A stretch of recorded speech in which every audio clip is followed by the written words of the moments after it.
I've just been checking our fall planted burgundy bush beans. Now we planted these about 4 weeks ago and they're coming along very nicely.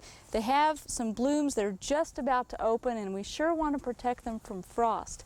And up here in our raised bed garden we have a nifty little arrangement that Brenda put together for us when we had some cold weather a few nights ago. And this is remay like we've been using out in the cold crops to screen out insects, and she's made what we call just little fitted sheets for the garden that will just fit over the corners, and then we can stretch the entire length of the row whenever frost threatens. Now we haven't had any hard freezes yet in most of Oklahoma, fortunately. It got down to I think about 33 here, and that wasn't cold enough to damage these, but the remay was put on just in case to keep any frost off the surface of the foliage. Like I said, we have about 2 weeks before we can harvest some beans. The ones I have here from some pole beans out in our formal gardens in the purple vegetable garden. And we want to make sure that we still get enough of a crop from these. Now some other fall vegetable chores that you want to be doing is checking your sweet potatoes. We mentioned that a couple of weeks ago, but let's see how they're progressing.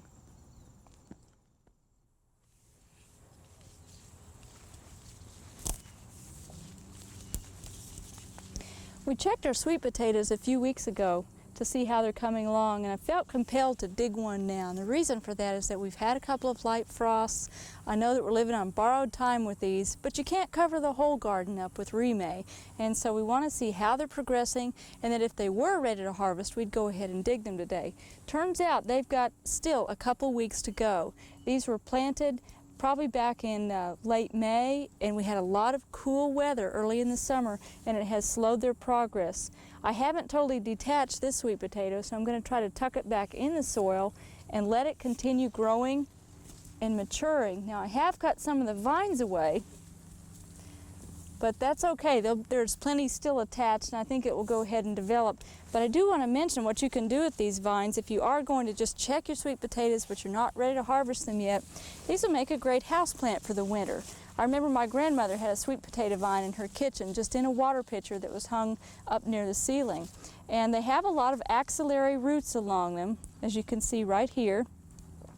And although this leaf is considerably stretched out because this vine was way down in the garden, I think if you grow them indoors, you'll find that you'll have plenty of foliage coming out. And this variety is a purple form of sweet potato.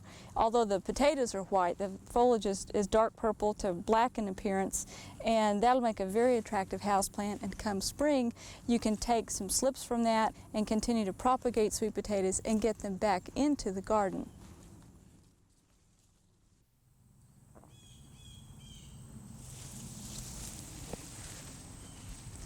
I've been going through our purple vegetable garden and looking at how beautiful the foliage is growing right now. The spider mites have done their damage and moved on. We're into some cooler, drier weather.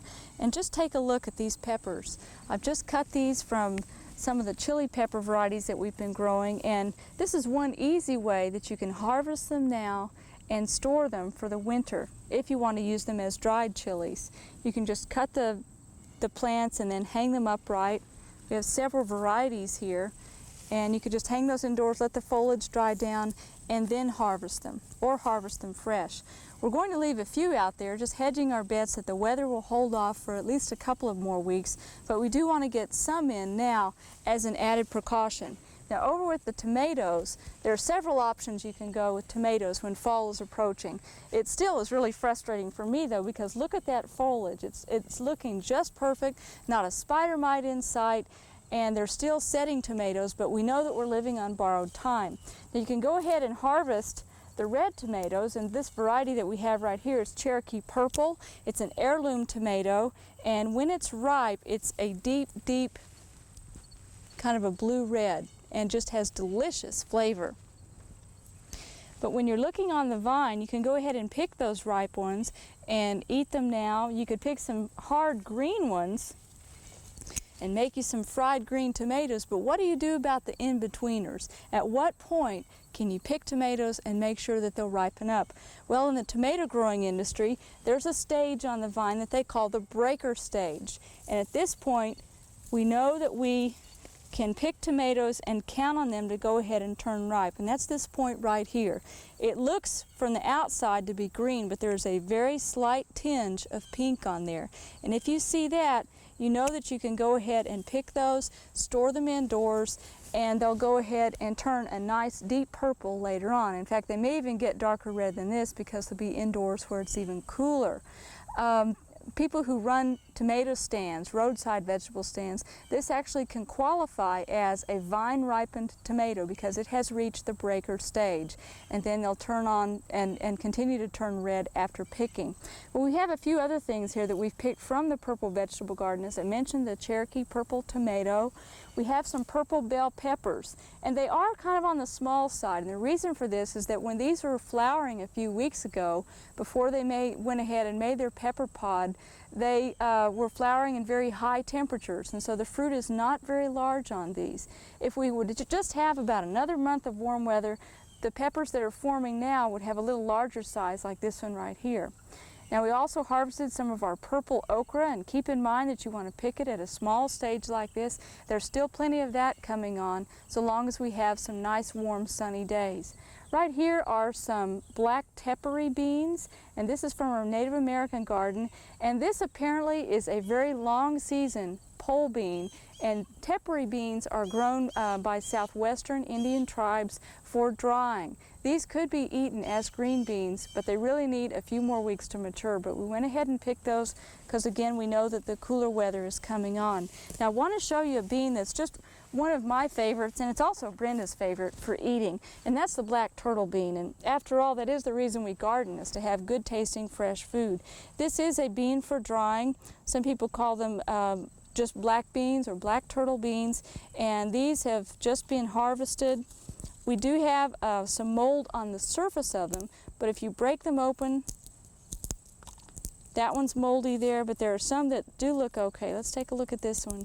You don't want to store moldy beans. You want to make sure that they look nice and healthy. Here's one that's in pretty good shape right here. And Brenda harvested some a few weeks ago, and just take a look at those.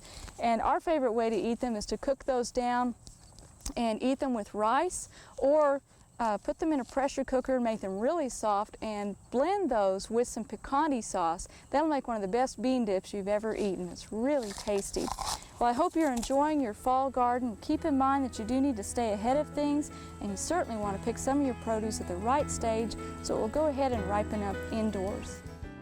We hope you've enjoyed this classic from the Oklahoma Gardening Vault.